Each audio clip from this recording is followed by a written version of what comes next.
जय श्री राधे दोस्तों, केपी की वाणी चैनल में आपका स्वागत है। माता रानी का आशीर्वाद पाने हेतु कमेंट में जय माता दी अवश्य लिखिए। वहीं अगर आप महाकाल के भक्त हैं तो कमेंट में हर हर महादेव अवश्य लिखिए। यकीन जानिए माता रानी संग महादेव की विशेष कृपा आप पर और आपके पूरे परिवार पर अवश्य ही बरसेंगी और आप सपरिवार स्वस्थ एवं सुखी रहेंगे। साथ ही आपकी सभी मनोकामनाएं यथाशीघ्र पूर्ण हो जाएंगी। दोस्तों, आज की वीडियो में आपको मई महीने में 11 दिनों में जिनके सगाई के योग बन रहे हैं उन 7 नामों के बारे में बताने जा रहा हूं। साथ ही आपको 11 दिनों की तिथियां भी बताऊंगा और कारण भी बताऊंगा कि उनके विवाह के योग कैसे बन रहे हैं। साथ ही आपको शीघ्र शादी के निवारण भी बताऊंगा, क्योंकि कई ऐसे जातक हैं जिनके विवाह में बहुत देर हो चुकी है और वे कई प्रकार के भी जो उपाय हैं उनको अपना चुके हैं। इसके पश्चात भी उनके विवाह के योग नहीं बन रहे हैं, तो इसके बारे में भी बताऊंगा कि ऐसा क्यों हो रहा है। कई ऐसे जातक हैं जो नाखुश हैं और कमेंट बॉक्स में हमेशा सलाह देते हैं कि आपकी जो भी जानकारी होती है वो हमसे मिलती जुलती नहीं है, ऐसा क्यों हो रहा है, तो इसके बारे में भी बात करेंगे। इससे पहले मैं आपको बता दूं कि आप एक बार अपनी कुंडली अवश्य दिखा लें। ऐसा नहीं कि आप केपी की वाणी से ही दिखाएं, आप अपने स्थानीय पंडित अथवा ज्योतिष से संपर्क करें, उनसे अपनी कुंडली दिखाएं और यह ज्ञात अवश्य करा लें कि आपकी कुंडली में किसी प्रकार का कोई दोष तो नहीं है। अगर आप दोष से पीड़ित हैं तो यकीन जानिए आपकी शादी में विलंब होगी। अगर आप उस दोष का निवारण करा लेते हैं तो फिर योग बनेंगे। तो आप इसके लिए अपने स्थानीय पंडित अथवा ज्योतिष से संपर्क कर सकते हैं, तथा केपी की वाणी पर नवीन तकनीक के जरिए आप संपूर्ण जानकारी ज्ञात कर सकते हैं कि आपकी शादी कब होगी, कहाँ होगी, कैसे होगी, किससे होगी, किस दिशा में होगी, कितनी दूरी पर होगी, किस नाम से हो सकती है, किस राशि से करनी चाहिए, जीवन साथी का रंग रूप स्वरूप स्वभाव और उनका करियर कैसा होगा, आपका करियर कैसा रहेगा, शादी अपनी जाति समुदाय धर्म में होगी या अंतरजातीय विवाह के योग बन रहे हैं, सास ससुर का स्वभाव कैसा होगा, ससुराल के लोग कैसे होंगे, लड़का कितना पढ़ा लिखा होगा या लड़की कितनी पढ़ी लिखी होगी, उसकी लंबाई और उम्र कितनी होगी, वो देखने में कैसा होगा, ससुराल के लोग कैसे होंगे, यह सभी जानकारी जो है आप मौखिक और लिखित दोनों माध्यमों से प्राप्त कर सकते हैं। तो इसके लिए मामूली शुल्क ली जाती है और यह सभी जानकारी आपको हिंदी में विस्तार पूर्वक दी जाती है। तो इसके लिए आप 8521835670 इस नंबर पर आप मुझसे व्हाट्सएप के माध्यम से, फोन कॉल के माध्यम से अथवा संदेश के जरिए भी संपर्क कर सकते हैं। नंबर आपको एक बार और दोहरा देता हूं, 8521835670। जल्दबाजी में नंबर निकल गया है तो आप चिंतित ना हो, क्योंकि आप वीडियो को स्क्रॉल कर नीचे जाएं और डिस्क्रिप्शन बॉक्स में आराम से नंबर नोट कर सकते हैं। आइए अब आगे बढ़ते हैं। तो अगर आप अपने बच्चे की कुंडली बनवाना चाहते हैं, बच्चे का नामकरण कराना चाहते हैं, सगाई मुहूर्त, विवाह मुहूर्त, उपनयन तिथि, गौना तिथि, गृह प्रवेश तिथि, वाहन क्रय तिथि, संपत्ति क्रय तिथि, किसी भी तिथि को लेकर असमंजस में है कि किस दिन शुभ दिन है, तो आप केपी की वाणी से ये दिन अवश्य प्राप्त करें। उचित शुल्क पर आपको सभी जानकारी दी जाएगी। वहीं शादी में अड़चने आ रही हैं, काल सर्प दोष, मंगल दोष, पितृदोष आदि का निवारण उज्जैन स्थित महाकालेश्वर मंदिर में करा दिया जाएगा। इसके लिए उचित शुल्क ली जाती है, तो आप इन सेवाओं का फायदा उठा सकते हैं। आइए अब आज की वीडियो पे नजर डालते हैं। तो जैसा कि आपने थंबनेल में पढ़ा है, उससे पहले मैं आपको यह बता दूं कि जो जातक वीडियो को देखने के बाद अप्रसन्न रहते हैं या उन्हें ऐसा लगता है कि जानकारी गलत दी गई है, तो कृपया सलाह अपना कमेंट बॉक्स में अवश्य दें। वहीं आपको मैं बता दूं कि यह जानकारी चंद्र कुंडली और ग्रह राशि परिवर्तन के आधार पर दी जा रही है। तो ऐसा हो सकता है कि आपको चंद्र राशि ज्ञात ना हो, ग्रह राशि परिवर्तन के आधार पर चंद्र राशि वह नहीं हो जो आपके नाम अनुसार से है, तो फिर यह जानकारी आपसे सामंजस्य नहीं बिठा पाएगी। तो इसके लिए आप अपने नजदीक के किसी प्रकांड पंडित अथवा ज्योतिष से संपर्क कर अपनी चंद्र कुंडली अवश्य ज्ञात कर लें। आइए अब मैं आपको पहले उपाय बता देता हूं। तो गुरु और शुक्र दोनों को ही शादी के लिए शुभ माना जाता है।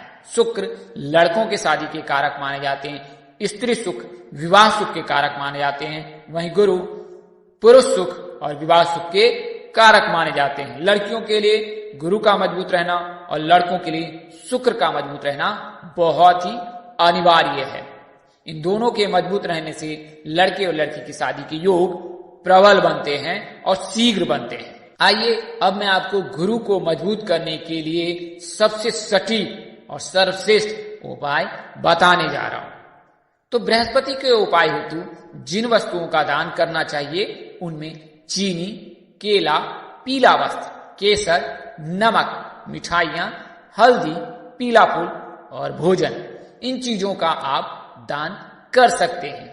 इस ग्रह की शांति के लिए बृहस्पति से संबंधित रत्न का धारण करना चाहिए, रत्न का दान करना चाहिए। ज्योतिषों की माने तो हीरा धारण करने से गुरु मजबूत होता है। तो एक रत्ती हीरा, अगर आप आर्थिक रूप से सामर्थ्यवान हैं तो एक रत्ती हीरा अपनी उंगली में अवश्य ही धारण करें। इसके अलावा दान करते समय आपको यह ध्यान रखना है कि दिन गुरुवार का हो, सुबह का समय हो तो यह ज्यादा उत्तम होगा। दान किसी ब्राह्मण, गुरु अथवा पुरोहित को देना फलदायी माना जाता है। बृहस्पतिवार के दिन व्रत रखे। कमजोर बृहस्पति वाले व्यक्तियों को केला, पीले रंग की मिठाइयां, गरीबों, पक्षियों विशेषकर कौवे को दान में देना चाहिए। इसे एक बार मैं आपको फिर से दोहरा देता हूं कि अगर गुरु कमजोर है तो केला, पीले रंग की मिठाइयां आदि चीजें दान करें तो इससे गुरु मजबूत होगा। इसके अलावा पक्षियों को दाना देने से भी गुरु मजबूत होता है। ब्राह्मणों एवं गरीबों को दही चावल खिलाएं। रविवार और गुरुवार को छोड़कर अन्य सभी दिनों में पीपल के जड़ में जल सींचना चाहिए। इसे आप ऐसे भी समझ सकते हैं कि जल का अर्घ्य देना चाहिए। गुरु, पुरोहित और शिक्षकों में बृहस्पति निवास करते हैं, अतः इनकी सेवा से भी गुरु मजबूत होता है और गुरु के दुष्प्रभाव में कमी आती है। अगर गुरु कमजोर है तो केले का सेवन बिल्कुल ना करे और ना ही सोने वाले कमरे में केले रखे। अगर गुरु कमजोर है तो व्यक्ति को मंदिर में या किसी धर्म स्थल पर निःशुल्क सेवा करनी चाहिए। के अलावा स्थानीय बच्चों को स्टेशनरी की चीजें उपहार में दे या स्थानीय बच्चों को फ्री में शिक्षा दे।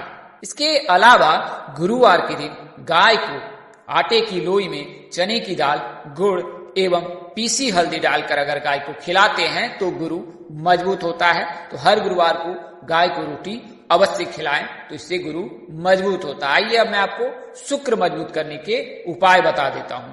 तो शुक्र मजबूत करने के लिए रंगीन वस्त्र, रेशमी कपड़े, घी, सुगंध, चीनी, खाद्य तेल, चंदन, कपूर आदि चीजों का दान करना चाहिए। शुक्र से संबंधित रत्न का दान भी लाभप्रद होता है। इन वस्तुओं का दान शुक्रवार के दिन संध्या काल में किसी युवती को देना उत्तम रहता है। यानी कि संध्या काल में शुक्रवार के दिन जो है किसी युवती को रेशमी कपड़े, रंगीन वस्त्र, सुगंध, चीनी, खाद्य तेल, चंदन, कपूर आदि चीजें दान कर सकते हैं। अगर शुक्र से संबंधित क्षेत्र में आपको परेशानी आ रही है तो शुक्रवार के दिन व्रत रखें, मिठाइयां एवं खीर कौवे को खिलाएं एवं गरीबों को दान दें। ब्राह्मणों एवं गरीबों को घी भात भी खिला सकते हैं, इससे भी शुक्र मजबूत होता है। अपने भोजन में से एक हिस्सा निकालकर गाय को खिलाना शुक्र के मजबूत करने के लिए श्रेष्ठकर होता है। इसके अलावा काली चींटियों को चीनी खिलानी चाहिए। शुक्रवार के दिन सफेद गाय को आटा खिलाना चाहिए तो इससे शुक्र मजबूत होता है। माता पिता के पैर छूकर अगर चरण स्पर्श कर आशीर्वाद लेते हैं, इसके अलावा 10 वर्ष से कम आयु की कन्या का चरण स्पर्श कर आशीर्वाद लेते हैं तो उससे भी आपको फायदा होगा। अपने घर में सफेद पत्थर अवश्य लगवाएं। किसी कन्या के विवाह में कन्यादान का अवसर मिले तो अवश्य स्वीकार करें, साथ ही गुप्त दान भी अवश्य करें तो इससे विवाह के योग बनने लगते हैं। आइए अब मैं आपको तिथि बता देता हूं। अगली तिथि मई 9 सोमवार के दिन है। मुहूर्त इस दिन जो है नक्षत्र मघा है, जबकि तिथि नवमी है। 10 तारीख को भी नक्षत्र मघा है, जबकि तिथि नवमी है। इसके अलावा 11 तारीख को नक्षत्र उत्तर फागनी है, जबकि तिथि एकादशी है। तो यह दिन सबसे श्रेष्ठ है। मई 12 को जो नक्षत्र है वो हस्त है और तिथि द्वादशी है। इसके अलावा 13 मई को जो है विवाह मुहूर्त के योग हैं। उस दिन जो है नक्षत्र हस्ती है, जबकि तिथि द्वादशी एवं त्रयोदशी है। इसके अलावा 17 मई को विवाह मुहूर्त है और इस दिन नक्षत्र अनुराधा है, जबकि तिथि द्वितीया है। 18 मई को नक्षत्र मूल है, जबकि तिथि चतुर्थी है। इसके अलावा 20 मई को नक्षत्र उत्तराषाढ़ा है, जबकि तिथि पंचमी एवं षष्ठी है। वहीं 25 मई और 30 मई को विवाह के योग बन रहे हैं। नक्षत्र रेवती है, जबकि तिथि एकादशी एवं द्वादशी है। मई 31 को नक्षत्र रोहिणी है, जबकि तिथि प्रतिपदा एवं द्वितीया है। तो यह तो जानकारी आपको मैंने दृक पंचांग के हिसाब से दी। मिथिला पंचांग के अनुसार से 11 मई, 12 मई, 13 मई, 18 मई, 20 मई, 22 मई, 25 मई, 26 मई, 27 मई और 30 मई की तिथि विवाह हेतु हैं। तो इन दिनों में जो है विवाह संपन्न किए जा सकते हैं। आइए अब मैं आपको उन 7 नामों की जानकारी दे देता हूं। तो वर्तमान समय में शुक्र का गोचर मीन राशि में है और 23 मई को जो है शुक्र का गोचर मीन राशि से निकलकर मेष राशि में हो जाएगा, यानी कि मेष राशि में शुक्र का गोचर होगा। इससे 23 मई के बाद जो है मेष राशि के जातकों के विवाह के योग बनेंगे। ऐसे जातक जो मेष राशि के हैं और लड़के हैं, तो शुक्र का गोचर होने से मेष राशि के लड़कों के विवाह के योग बनेंगे।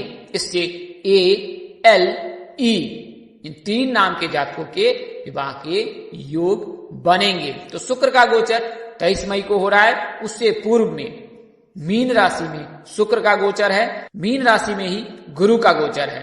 तो इस वजह से मीन राशि के लड़के और लड़की दोनों के ही योग बन रहे हैं। मीन राशि के जातकों का नाम अक्षर डी से शुरू होता है। तो डी नाम के जातकों के विवाह के योग मई महीने में 11 दिनों में, यानी कुल मिलाकर 31 मई तक जो है प्रबल है।